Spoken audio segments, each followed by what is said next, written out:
प्रश्न नंबर 74 कह रहा है दोस्तों कतर व्योत में कौन सा समास है। ऑप्शन ए कह रहा है द्वंद्व समास, बी कह रहा है द्विगु समास, सी कह रहा है तत्पुरुष समास और डी कह रहा है क्या बहुब्रीहि समास। तो 74 में क्या हो जाएगा दोस्तों, आप लोग सभी लोग बताइए कि 74 में क्या हो जाएगा। तो 74 में जो है दोस्तों हमारा ऑप्शन नंबर ए सही जवाब हो जाएगा। इस प्रश्न को दोस्तों क्या करेंगे तो आप लोग IMP में रखेंगे यानी इंपॉर्टेंट में रखेंगे कि कतर व्योत में कौन सा समास होता है। ठीक है, क्या हो जाएगा दोस्तों कि कतर व्योत में कौन सा समास है। प्रश्न नंबर 75 है दोस्तों हानि लाभ में कौन सा समास है। ठीक है दोस्तों, तो हमने सबसे बहुत पहले ही बता दिया था कि जहाँ पर डैश लगा हो योजक चिन्ह और ये विरोध लगे जैसे कि विलोम शब्द के जैसे, तो वहाँ पर क्या हो जाएगा हमारा तो द्वंद्व समास हो जाएगा। तो ऑप्शन देख लीजिए दोस्तों, द्विगु समास है, तत्पुरुष समास है, सी कह रहा है बहुब्रीहि समास है और ऑप्शन नंबर डी कह रहा है कि इनमें से कोई नहीं। तो हानि और लाभ में बात किया जाए दोस्तों तो द्वंद्व समास है। क्या है दोस्तों, तो द्वंद्व समास है, यानी कि ऑप्शन में दिया नहीं गया है तो हमारा क्या करेंगे तो हम लोग ऑप्शन नंबर डी की तरफ चले जाएंगे, इनमें से कोई नहीं। ठीक है दोस्तों, प्रश्न नंबर 76 कह रहा है कि निम्न में तत्पुरुष समास का उदाहरण कौन सा है। क्या एक तरफा में है, धनंजय में है, आत्मनिर्भर में है या वक्रतुंड में है। तो 76 में क्या हो जाएगा दोस्तों, तत्पुरुष समास का उदाहरण पूछा गया है। तो तत्पुरुष समास की बात किया जाए दोस्तों तो 76 नंबर में किसके तरफ चले जाएंगे हम लोग तो ऑप्शन नंबर सी के तरफ चले जाएंगे, आत्मनिर्भर। ठीक है दोस्तों, आत्मनिर्भर में क्या हो जाएगा तो तत्पुरुष समास हो जाएगा। दोस्तों मैं धनंजय की बात कर लेता हूँ, धनंजय, तो धनंजय में हो जाएगा बहुब्रीहि समास। क्या हो जाएगा दोस्तों, बहुब्रीहि समास। और आपको क्या बताना है तो वक्रतुंड में बताना है कि कौन सा समास होगा। चलिए दोस्तों आगे बढ़ते हैं, प्रश्न नंबर 17 देखते हैं। भरपेट में समास है, क्या अव्ययी भाव समास होगा, कर्मधारय समास होगा, द्विगु समास होगा या बहुब्रीहि समास होगा। तो दोस्तों भरपेट की बात किया जाए दोस्तों तो भरपेट में क्या है तो भर क्या है एक शब्द ऐसा लगा गया है जिसमें कि अव्यय लगा हुआ है।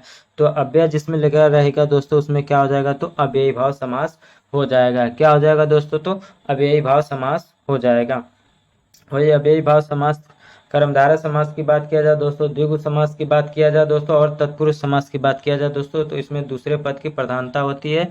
जबकि अव्ययी भाव समास की बात किया जाए दोस्तों तो इसमें प्रथम पद की प्रधानता होती है। बहुब्रीहि में न तो प्रथम और न ही द्वितीय पद की प्रधानता होती है। ठीक है दोस्तों, चलिए आगे बढ़ते हैं, प्रश्न नंबर 78 की तरफ बढ़ते हैं। चंद्रशेखर शब्द में कौन सा समास है। क्या तत्पुरुष समास है, द्विगु समास है या बहुब्रीहि समास है या कर्मधारय समास है। तो 78 नंबर में बताइए दोस्तों कि क्या सही जवाब हो जाएगा।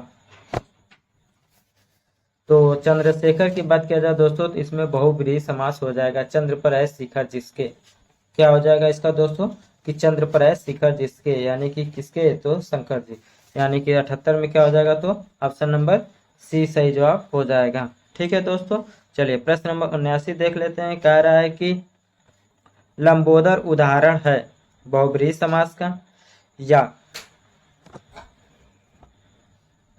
द्वंद्व समास का या द्विगु समास का या कर्मधारय समास का। ठीक है दोस्तों, क्या तो लंबोदर की बात किया जाए दोस्तों तो इसमें भी क्या हो जाएगा तो बहुब्रीहि समास हो जाएगा। लंबा है उदर जिसका, यानी कि गणेश जी का है, यहाँ पर तीसरे पद की प्रधानता हो रही है तो क्या हो जाएगा हमारा बहुब्रीहि समास हो जाएगा। जहां पर भी हमारा क्या हो जाएगा प्रथम पद और द्वितीय पद दोनों क्या हो अप्रधान हो तो वहां पर क्या हो जाएगा हमारा तो बहुब्रीहि समास हो जाएगा। द्वंद्व समास की बात किया जाए दोस्तों तो दोनों पद प्रधान होते हैं, जबकि कर्मधारय समास की बात किया जाए दोस्तों तो द्वितीय पद प्रधान होते हैं। द्विगु समास की बात किया जाए तो दोस्तों द्वितीय पद प्रधान होते हैं। आप लोग प्रधानता से भी याद कर लीजिएगा, प्रश्न यहाँ से भी बनता रहता है। निम्नलिखित में से द्विगु समास का उदाहरण नहीं है। द्विगु समास यानी कि जिसका क्या हो तो दूसरा पद प्रधान हो। क्या त्रिभुवन होगा, तिरंगा होगा, चौराहा होगा या दशानन होगा। तो दोस्तों हमने पहले बताया था कि जो द्विगु समास होगा यानी कि जिसमें संख्यावाची दिया रहेगा किसी भी संज्ञा से पहले तो वहाँ पर क्या हो जाएगा हमारा, तो द्विगु समास हो जाएगा। यहाँ तक हमने यही जाना था। लेकिन दोस्तों अगर द्विगु समास के जैसा ही लगेगा और संख्या भी लगा रहेगा किसी भी संज्ञा में, लेकिन किसी तीसरे अर्थ के बोध में आ जाएगा वो, तो क्या हो जाएगा हमारा, वो बहुव्रीहि समास के अंतर्गत आ जाएगा।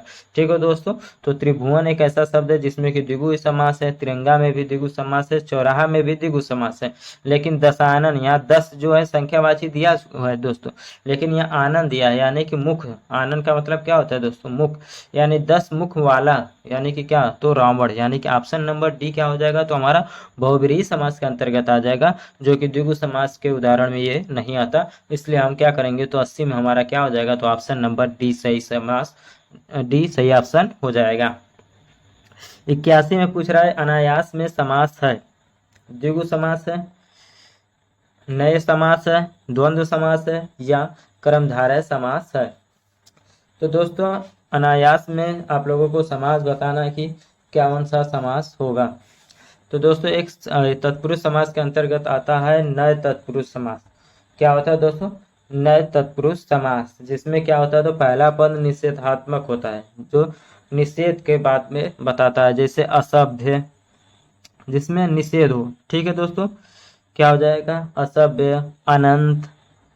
ठीक, ये क्या हो जाएंगे, तो नए तत्पुरुष के अंतर्गत आते हैं, यानी कि अनायास भी इसी के अंतर्गत आएगा। ऑप्शन नंबर बी की ऑप्शन सही जवाब हो जाएगा। प्रश्न नंबर 82 क्या कह रहा है दोस्तों, आगे बढ़ते हैं प्रश्न नंबर 82 की तरफ। समास का शाब्दिक अर्थ होता है, क्या संक्षेप होता है, विस्तार होता है, विग्रह होता है, या विच्छेद होता है। प्रश्न नंबर 82 है, बहुत ही अच्छा प्रश्न दिया गया है दोस्तों, यूपी टेट 2013 में ये पूछा गया है।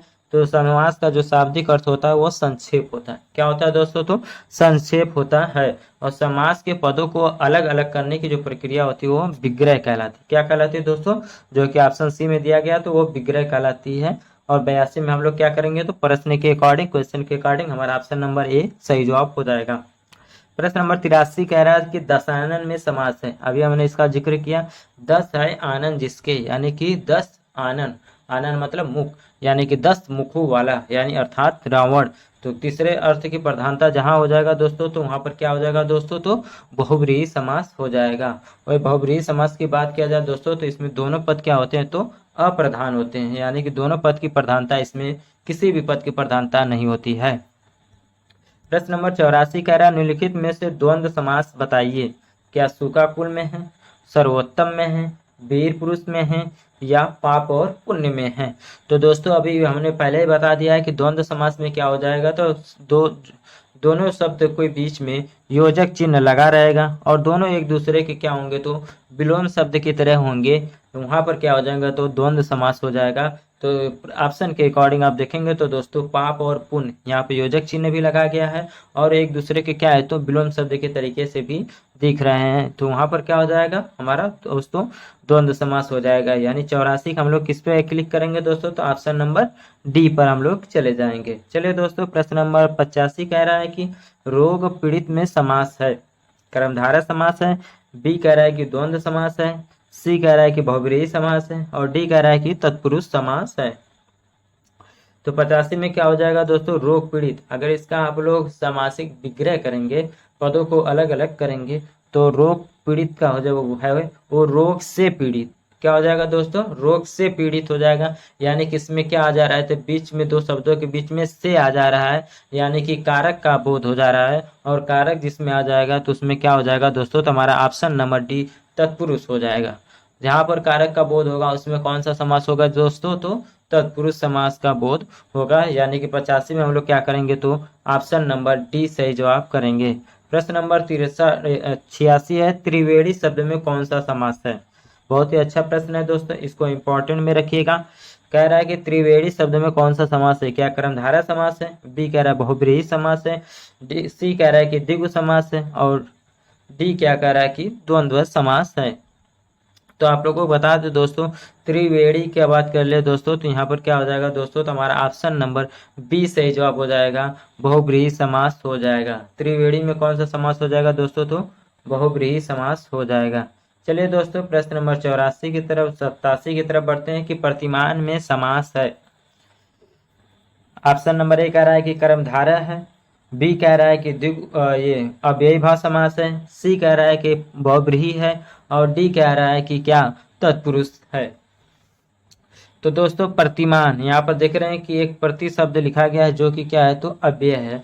तो यहाँ पर क्या है तो अव्यय जहाँ पर होगा जिसमें भी उपसर्ग जैसा शब्द लगा रहेगा तो वहाँ पर क्या हो जाएगा तो अव्ययी भाव समास हो जाता है। यानी कि 27 में हम लोग क्या करेंगे तो ऑप्शन नंबर बी पर सही जवाब करेंगे। 88 कह रहा है कि उपकुल में कौन सा समास है, क्या द्वंद्व समास है, बी कह रहा है द्विगु समास है, सी कह रहा है बेभाव समास है, और डी कह रहा है क्या कि तत्पुरुष समास है। तो 88 में बताइए दोस्तों कि उपकुल में कौन सा समास होगा। तो यहाँ पर देख रहे हैं उप भी शब्द क्या दिया गया है तो उपसर्ग के जैसा दिया गया है, यानी कि यहाँ पर भी क्या हो जाएगा तो हमारा ऑप्शन नंबर सी सही जवाब हो जाएगा अव्ययी भाव समास। तो उपकुल में क्या होगा दोस्तों तो अव्ययी भाव समास होगा। त्रिनेत्र में समास है दोस्तों, यहाँ पर त्रि लिखा गया है जो कि एक संख्यावाची है, किसी भी संज्ञा से पहले भी लगा हुआ है। तो यहाँ पर आप लोग ये कंफ्यूजन में मत रहिएगा कि ये द्विगु समास के अंतर्गत आएगा, क्योंकि आप लोगों ने ये परिभाषा में ही पढ़ा हुआ है कि जिसमें संख्या का बोध हो वहाँ पर कौन सा समास होगा तो द्विगु समास होगा। लेकिन आप लोगों को बता दें दोस्तों, जहाँ भी संज्ञा से पहले किसी भी संख्यावाची शब्द का बोध होगा तो वहाँ पर द्विगु तो होगा ही होगा, लेकिन अगर संख्यावाची शब्द के लगाने से किसी तीसरे अर्थ का बोध का समावेश दिखना लगे तो वहां पर क्या करेंगे हम लोग तो बहुब्रीहि समास करेंगे। ठीक है दोस्तों, त्रिनेत्र में क्या हो जाएगा तो बहुब्रीहि समास हो जाएगा। यानी कि त्रिनेत्र का जब आप सामासिक विग्रह करेंगे तो तीन नेत्रों वाला, यानी कि कौन तो शंकर जी। तीन नेत्रों वाला किसे बोलते हैं हम लोग तो शंकर जी, अर्थात यहाँ पर तीसरे किसी व्यक्ति का बोध हो रहा है, इसलिए हम लोग क्या करेंगे तो बहुब्रीहि समास की तरफ चले जाएंगे। प्रश्न नंबर 90 हमारा कि यथाशीघ्र शब्द का समास बताना है। क्या अव्ययी भाव समास होगा, बी कह रहा है कि द्वंद्व समास होगा, सी कह रहा है कि कर्मधारय समास होगा, और डी क्या कह रहा है कि तत्पुरुष समास होगा। तो यथाशीघ्र यहाँ पर भी देख रहे हैं कि एक अव्यय शब्द लगा हुआ है यथा, तो यथाशीघ्र में क्या हो जाएगा तो अव्ययी भाव समास, यानी कि 90 का क्या हो जाएगा तो हमारा ऑप्शन नंबर ए सही जवाब हो जाएगा। प्रश्न नंबर 91 कह रहा है कि रसोई घर में कौन सा समास है, क्या तत्पुरुष समास होगा, बहुब्रीहि समास होगा, द्वंद्व समास होगा, या अव्ययी भाव समास होगा। तो रसोई घर में कौन सा समास होगा दोस्तों, तो हमारा ऑप्शन नंबर 91 का क्या हो जाएगा तो ऑप्शन नंबर ए सही जवाब हो जाएगा तत्पुरुष समास।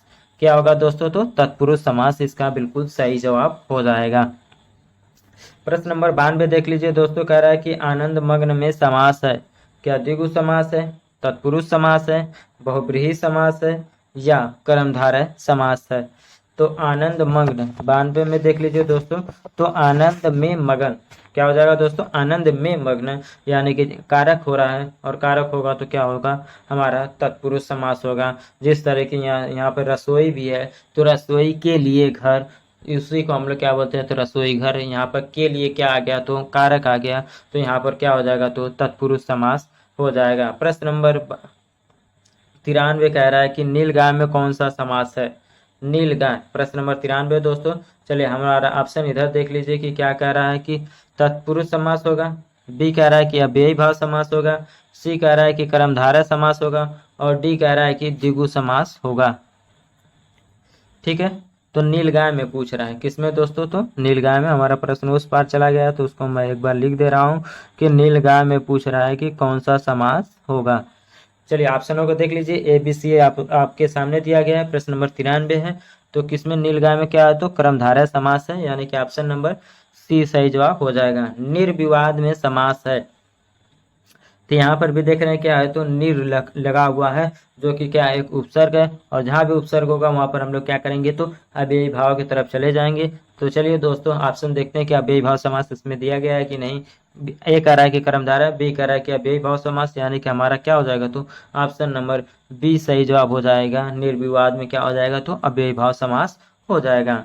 पीताम्बर, पीत है अंबर जिसका अर्थात विष्णु, अर्थात विष्णु, यानी कि किसी तीसरे पद की प्रधानता के लिए यहाँ बात कर रहा है। तो सीधे हम लोग क्या करेंगे तो ऑप्शन नंबर डी की तरफ चले जाएंगे, बहुब्रीहि समास हो जाएगा। ठीक है दोस्तों, अगर वो अर्थात विष्णु नहीं लिखता तो हम लोग कर्मधारय की तरफ चलते। अगर पीत है अंबर जिसका, बस इतना बोलता वो, तो हम लोग कर्मधारय लिखते हैं, लेकिन अर्थात तो लगा दिया, ये विष्णु जी की बता रहा है पीताम्बर, तो हमारा क्या हो जाएगा तो बहुब्रीहि समास हो जाएगा।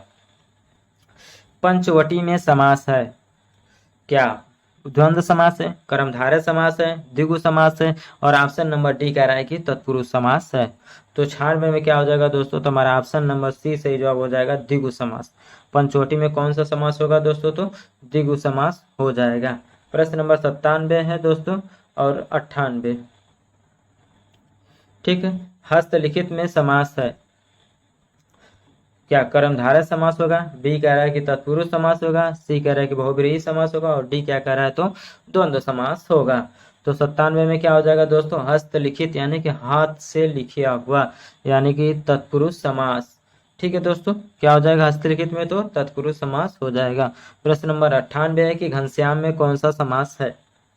तत्पुरुष समास, कर्मधारय समास, बहुब्रीहि समास या अव्ययीभाव समास।